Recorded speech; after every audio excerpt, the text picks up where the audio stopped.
Night unfurled over the settlement like a curtain drawn across the last light, and every house leaned into silence as though quiet alone could keep danger from knocking at its doors. The villagers knew the forest breathed with hungry life. They felt it in the way dogs refused to leave the hearth and livestock paced uneasily in their pens. The elders whispered that wolves had grown bold, thin with winter, and boldness was a dangerous fire that burned through old rules and ancient boundaries. Yet fear was not spoken aloud, not fully. Instead, it lived in glances, shared over dinner, and in the uneasy swells of breath as children were hurried indoors. The forest loomed like a presence with eyes that glittered between branches, and though the moon shone pale, it offered no comfort, its light only revealing how deep the shadows lay. People remembered seasons when wolves kept to their own, hunting deer near distant streams, but this winter prey had grown scarce and desperation had teeth sharper than hunger itself. Even the bravest hunters hesitated now, standing at the village's edge, staring into the dark, where they heard the snapping of twigs and soft low growls that traveled like cold fingers across a spine. Every fire crackled like a heartbeat inside homes, and still it felt too small, too weak against the vast night beyond walls. Villagers laid in their beds, listening to wind sift through the trees, but beneath it something else moved, something heavy, padded, alive, and it was said that the alpha of the pack was a beast with a mind like winter itself, relentless and patient, a leader shaped by survival and sharpened by loss. Young hunters swore they saw its eyes once, glowing like coals across the riverbank, watching, measuring, weighing the worth of flesh and weakness. This night felt like waiting for a verdict. No one had asked for horses, shivered in their stalls, elders prayed beneath their breath, while sharp frost gathered on windows like the forest reaching inward bit by bit. Any moment it seemed the wolves might descend, not with rage, but with the cold logic of living things needing blood to survive, and the village knew it stood on the edge of something unstoppable, something ancient and raw, and every heartbeat felt like a drum calling to the dark, as though inviting or daring the wolves to answer. Mara walked the boundary line where village soil met the first rise of pine roots, her breath clouding in the crisp morning air. She was not fearless, but her courage lived differently, quieter, steadier.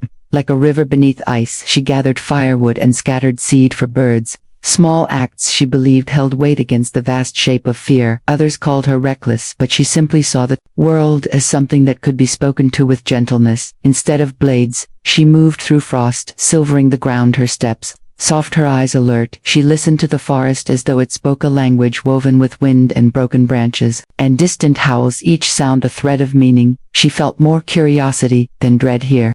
She knew she trespassed on the threshold of wild lives, yet she also felt welcome in a way she could not explain, as if the very earth recognized her pet, watched from behind shuttered windows, whispering of her strange peace with the unseen.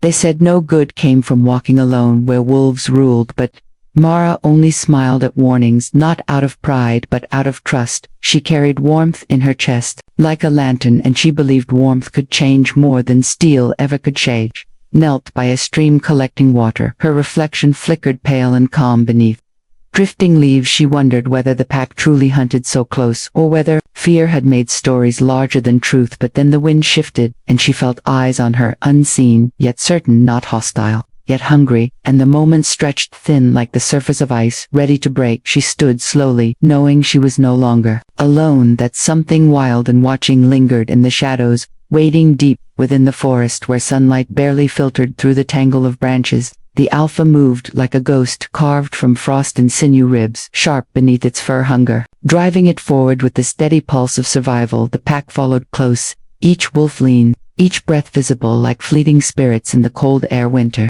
had stripped them of comfort, leaving only instinct and the shared weight of dwindling prey. The alpha paused upon a ridge, sniffing the wind, reading a story only the wild could tell, traces of deer, faint trails growing scarce and fading as though the forest itself grew tired. The pack looked to their leader, eyes bright with longing for meat and marrow, but the alpha knew the world offered no mercy, not now, not with snow crusted thick on the ground and small creatures burrowed deep beyond reach. They had traveled far, seeking what little life stirred in this frozen season. Every night they howled, not for dominance but for hope, as though calling for the world to remember them. Hunger was a drumbeat beneath their ribs, demanding action, pushing them closer to the villages, closer to warm barns and fragile fences. Desperate choices forming like ice beneath their paws. In the alpha mind, a decision gathered like storm clouds. Wolves were meant to hunt, yet The forest no longer listened to their needs. Soon the boundary between man and beast would blur, and something old and dangerous would be awakened, not out of malice but out of necessity. Ancient and unavoidable tracks soon wove themselves into territories long respected by both wolf and man. Old agreements, unspoken yet honored through seasons, now cracked beneath the weight of hunger. The pack moved closer each night, eyes glinting between trees like scattered embers waiting for wind to spark flame. They hunted with a focus born from exhaustion, every rustle of underbrush, every flicker of movement igniting hope, only to fade as another rabbit vanished into snow. The wolves no longer kept to riverbanks or distant hills. They pressed against the border like a tide. Against rock, relentless and patient for survival, demanded courage. Hunger demanded more. The alpha watched the village lights flicker far through the forest, glow like stars. Fallen to earth, tempting yet dangerous. The pack wanted blood, not for thrill nor cruelty, but because their ribs showed like hollow stories carved of hardship and cold nights spent trembling under moonlight. Farmers found hoofprints scattered and torn earth where hooves slipped in panic, and each morning the village counted chickens, sheep, goats, always one fewer than before. The night grew, teeth tension rose like smoke from chimneys thick and suffocating. Children lay awake with blankets tight to their chins, listening for howls that curled like frost through dreams. Neighbors spoke of traps and torches, of forming hunting parties and ending the threat before it reached their doors. Yet the wolves were not evil, they were simply living as the forest demanded. Hunger pressed against them like a shadow, always close, never silent, and this pressure drove them further, crossing unseen lines that once kept peace. Each paw step a drumbeat of desperation. The pack watched the village with a quiet resolve, ready to take what winter denied, ready to spill blood if only to live one more night beneath the cold and endless sky. A dim evening when sky bruised itself into purple and smoke from hearths drifted low to wolf cubs, stumbled through bramble and frost, paused too small for journeys shaped by hunger. They had wandered from the pack, driven by instinct and curiosity, thin bodies shivering like leaves in winter wind. They moved with fragile determination until strength failed beneath them. Near the worn path Mara often walked there.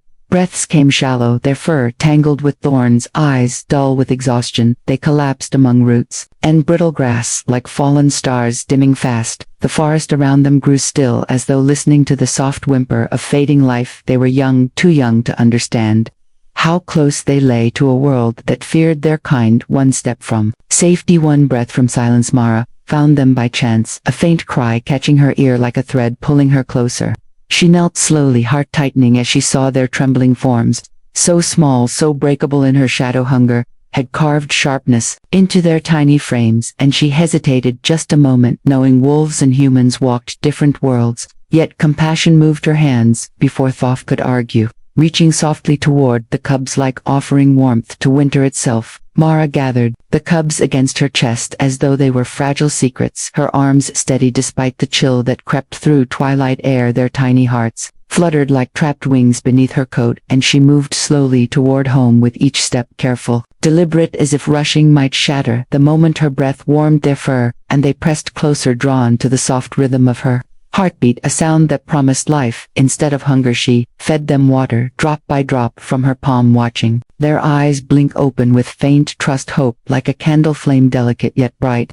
She laid blankets by the fire, wrapping the cubs gently, each movement tender, without hesitation, for compassion guided her more surely than fear ever could. The village outside murmured with unease, doors bolted against the dark, but here, in this small room, warmth bloomed like sunrise over winter fields. As the cubs slept, their breaths deep and slow, Mara watched them with wonder. She knew if the pack discovered them, danger would follow, teeth and fury drawn by instinct and bloodlines. Yet she felt no regret saving them, felt right, like answering a question the world had silently asked. She did not know what dawn would bring, only that tonight she held life in her arms instead of letting it fade into the cold. The night deepened, heavy as iron, and the forest breathed with slow predatory patience. Unseen shapes moved between the pines, shadows slipping through shadows, drawn by scent, by instinct, by the faint tremor of pack blood. Calling home, the alpha led them, silent as snowfall, eyes burning with determination and fear, for cubs were the future of the pack. The heart of every hunt, every choice, every risk, and the scent of them carried a message sharper than any claw. The cubs were alive, but not with their own. The pack reached the village edge, paws pressing into snow like careful prayers. each wolf tense, limned by moonlight like living ghosts. They paused when the alpha halted, head lifted, nostrils wide, tasting the air, the unmistakable warmth of cubs mixed with something strange, human heartbeat, human fire, human breath. It was unthinkable yet undeniable. The cubs there, cubs lay within reach, and yet wrapped in the scent of a creature the pack was meant to fear and tear apart. The alpha stepped forward with a slow grace born from hunger and something older than hunger, a knowing that choices once made could never be recalled.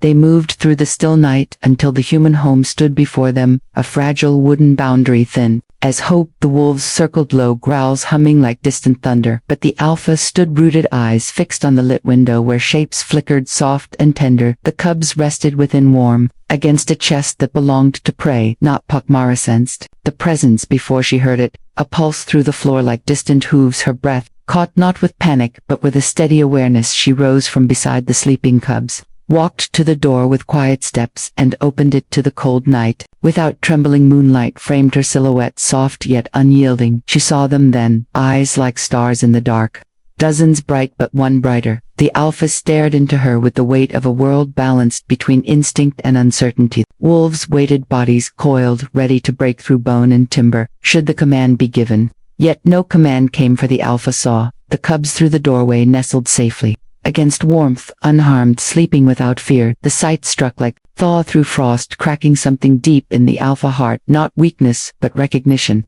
The human had not taken, she had given life when the world had offered none. The alpha stepped forward, lowering its head, not in defeat, but acknowledgement. Mara held its gaze, unarmed, unmoving, offering no threat, no challenge, only quiet understanding. The moment stretched long like the first breath of spring, the pack shifting behind their leader, confused, restless, yet bound to follow whatever path the alpha chose next. And with one slow breath the alpha turned away, leaving the cubs safe for now, choosing mercy over blood for reasons not even instinct could name. The pack lingered in the darkness long after the alpha turned its back, uncertain, like wind stalled between directions, pause, shifting restless breaths, rising in clouds of doubt. They had expected a command to strike, to reclaim what was theirs, teeth flashing, blood on snow, a story as old as hunger. Yet the alpha offered none, only silence, and a steady walk into the forest, as though something unseen held its stride. And one by one the wolves followed, still glancing toward the human doorway, where warmth flickered like a fragile star. They did not understand softness, did not feed bellies, yet it held weight, heavier than instinct, a weight they could not shake inside. Mara knelt beside the cubs once more, her heartbeat steadier. Now, though she knew the night had hovered close to violence, she stroked their small heads, feeling the slow rise and fall of their breath. The wolves had stood only feet from her, yet something deeper than fear had ruled the moment. Something like recognition, like the forest itself had paused, held its teeth at bay. She whispered a wordless promise to the sleeping cubs, a vow to keep them safe, even if the world called her foolish. She did not need language to mean it. The village at dawn trembled with rumor, footprints larger than any man paced in circles around her cabin, claws like crescents pressed deep into frost. Neighbors stared from a distance, voices sharp with dread and disbelief. Wolves had come, wolves had stood at her door, and she lived untouched. They demanded to know why, fear pushing their questions like spears. Yet Mara only spoke of what she saw, not danger but choice, eyes wild and ancient, pausing at the edge of violence and turning back from it, not because they feared but because something shifted unseen and profound. Some called her liar, others called her blessed, yet beneath their voices a tremor of wonder rippled through the village like water disturbed by the faintest breeze. For if wolves could approach and leave without bloodshed, then perhaps the world was not bound to the same sharp laws they had always believed. Perhaps there was room for something new, something impossible, something fragile, as cubs sleeping on a human hearth. The alpha led the pack away through the forest like shadowed rivers flowing from the edges of the village, their paws pressing soft into snow, yet leaving behind a story written in silence, in choice, in restraint. The cubs were safe, not stolen, not hunted, but left behind as if the forest itself had spoken. And Mara understood, in that quiet way that life sometimes whispered answers that reason could not hold. She watched the last figure of fur vanish between trees, and the world seemed to exhale all at once. The cubs stirred beneath her hands, tiny noses twitching in sleep, slowly stretching limbs, unafraid of the night that had almost taken them. Mara smiled, feeling a warmth that reached beyond hearth and fire, into something older, stronger, a connection that tied human to wolf, life to life. compassion to instinct, she moved carefully, preparing a soft nest beside the fire, wrapping them in blankets that smelled of her and of safety and of hope. Word of the night spread through the village, not as fear but as awe. People whispered of the wolves, retreating not out of weakness but choice of mercy over hunger, of respect over instinct. Some walked to her cabin quietly, leaving small gifts of food, of blankets, of gratitude for the woman who had dared to hold life in her hands without breaking it. In the weeks that followed, the cubs grew strong under her care, learning the ways of warmth and trust. The alpha and its pack returned, sometimes glimpsed in the distance, eyes bright yet watchful, and Mara learned that coexistence was not a myth, that fear could bend before patience and courage, and that even in the sharpest winter, even when blood seemed inevitable, mercy could bloom on the softest heart. And the village learned to live not as masters of the wild but as witnesses to its quiet power.